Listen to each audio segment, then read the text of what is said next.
آپ کی جب شخصیت کو ہم پڑھتے ہیں تو ایک تو آپ کا جو ظاہری اٹائر، آپ کا جو حسن جمال کہ حسن و جمال تھا، یعنی وہی اسم بمسمى والی بات کہ آپ جہاں سے گزرتے تھے لوگ ویسے ہی آپ پہ فریفتہ ہو جاتے تھے. پھر اتنی میٹھی بولی، اتنی حلاوت آپ کے اندر کہ لوگ ویسے ہی آپ پہ فریفتہ ہو جاتے تھے. پھر اس کے ساتھ ساتھ جو ہے آپ یہ دیکھیں، یعنی ایک طرز عمل آپ کی شخصیت کا یہ ہے کہ جس کے اندر انتہائی مٹھاس ہے، اور دوسرا یہ کہ جہاں حدود اللہ کی بات آ جائے، جہاں مطلب شوق شہادت کی بات آ جائے، جہاں جو ہے وہ اپنا جہاد کی بات آ جائے تو آپ نے کہیں بھی اپنے قدم پیچھے نہیں ہٹائے بلکہ قدم آگے بڑھائے. تو ذرا یہ بتائیے کہ خلق سے جو آپ کی بے انتہا محبت تھی اور خالق سے بھی پھر اسی طرح سے تعلق آپ نے رکھا، ایسا لگتا ہے کہ، اور اس میں کوئی دوسری رائے نہیں، کہ اسوہ رسول صلی اللہ علیہ وآلہ وسلم کے مکمل پیکر تھے. جی ڈاکٹر صاحب فرمائیے. بسم اللہ الرحمن الرحیم. احمدہ و اصلی علی رسولہ الکریم. مدینۃ الاولیاء ملتان میں سلسلہ عالیہ چشتیہ کے نیر تاباں مظہر جمال الہی خواجہ حافظ محمد جمال اللہ جمال الحق والدین. آپ کو جمال اللہ اس لیے کہا جاتا تھا کہ ایک درویش نے کہا کہ ملائکہ آپ کو جمال اللہ کے نام سے یاد کرتے ہیں، اور آپ کی انگوٹھی جو تھی اس پر بھی یہی لکھا ہوا تھا کہ اللہ جمیل و یحب الجمال. اور آپ کے ایک مرید خلیفہ خاص خواجہ غلام حسن شہید منشی صاحب جو تھے، بہت وہ حسین تھے. تو ایک دن ایک شخص وضو کرا رہا تھا اور اس نے کہا کہ آپ کا یہ حسن تو حضرت یوسف کا کیا حسن ہوگا. یہ جب بات انہوں نے سنی تو ان پر جذب کی کیفیت طاری ہوئی، اور اس کے بعد انہوں نے فرمایا کہ اگر حسن دیکھنا ہے تو حضرت جمال اللہ کا حسن دیکھو. پھر انہوں نے یہ شعر پڑھا: چشم خدا بین باز کشا، کہ اللہ کو دیکھنے والی آنکھ جو ہے اس کو کھولو، وہ نقش جمال اللہ ببین، اور حضرت جمال اللہ کا جو نقش مبارک ہے اس کو دیکھو. تا چون حسن در صورت انسان ذات مقدس را نگری، تاکہ انسان کی صورت میں جلوہ خدا تعالیٰ کو تم دیکھ سکو.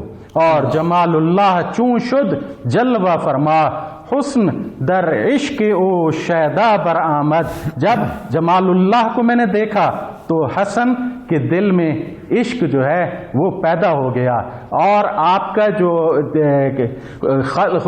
اپنا خلق تھا لوگوں سے محبت، تو حضور انور صلی اللہ علیہ وسلم کی زندگی مبارکہ کا بہترین نمونہ تھے.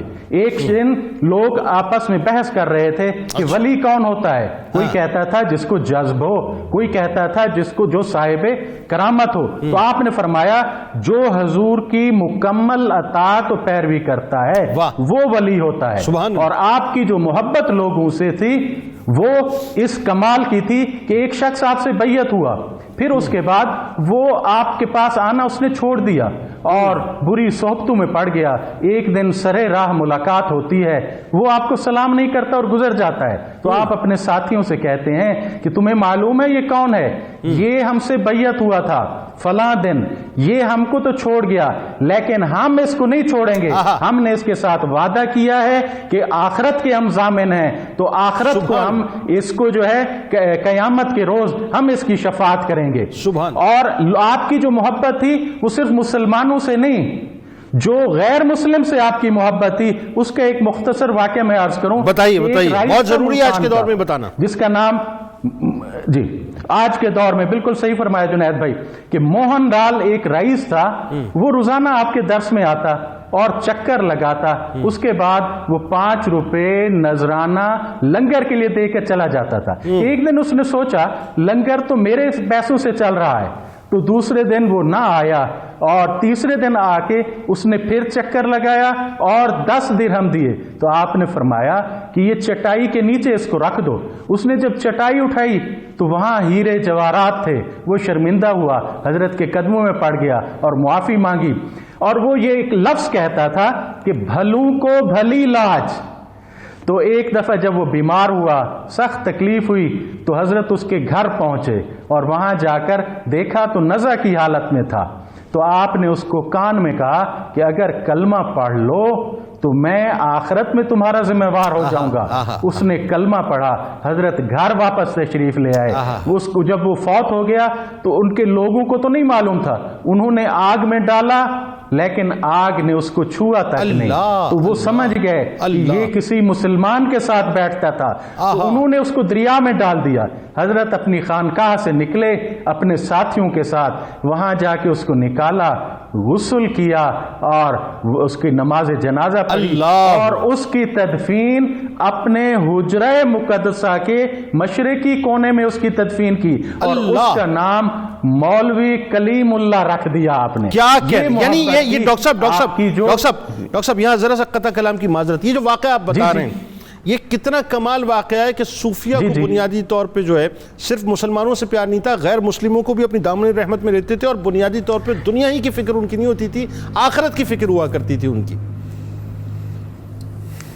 بالکل بالکل آپ صحیح فرما رہے ہیں, یہی تو صوفیہ کا ایک شعار. اور اسی طرح ہی اسلام جو ہے ہند و پاک میں جو پھیلا ہے ان حضرات چشتیہ کی وجہ سے خاص طور پر, باقی سلاسل مبارکہ بھی, تو یہ اخلاق جو تھا ان کا اس کی وجہ سے ہوا. ایک مرید تھا آپ کا, اس کو تکلیف ہوئی گردے کی, جو رینل کولک تھا, ساری رات وہ تڑپتا رہا, حضور کو معلوم ہوا تو حضرت حافظ جمال اللہ صاحب وہاں پہنچے, تو آپ بھی ساری رات اضطراب کی کیفیت میں رہے اور اس کے لیے دعا کرتے رہے, اور صبح فرمایا اب اس کو زندگی بھر گردے کا درد نہیں ہوگا.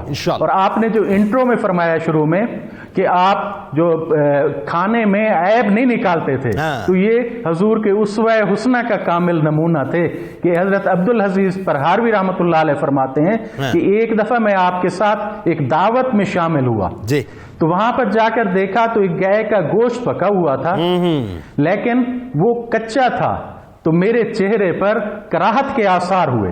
جب آپ نے وہ آثار دیکھے تو آپ نے فوراً شوق سے اور محبت سے اس کھانے کو شروع ہوئے اور اس کی تعریف کرنے لگے, اور ہم سب ساتھی بھی جو ہے ہم اس کھانے کو کھاتے رہے. اور اس کے بعد آپ نے وہ اس شخص جس نے دعوت کی تھی آپ نے اس کے لیے بہت دعا کی. ماشاءاللہ ماشاءاللہ, کیا کہنے ڈاکٹر صاحب, کیا کہنے, سبحان اللہ.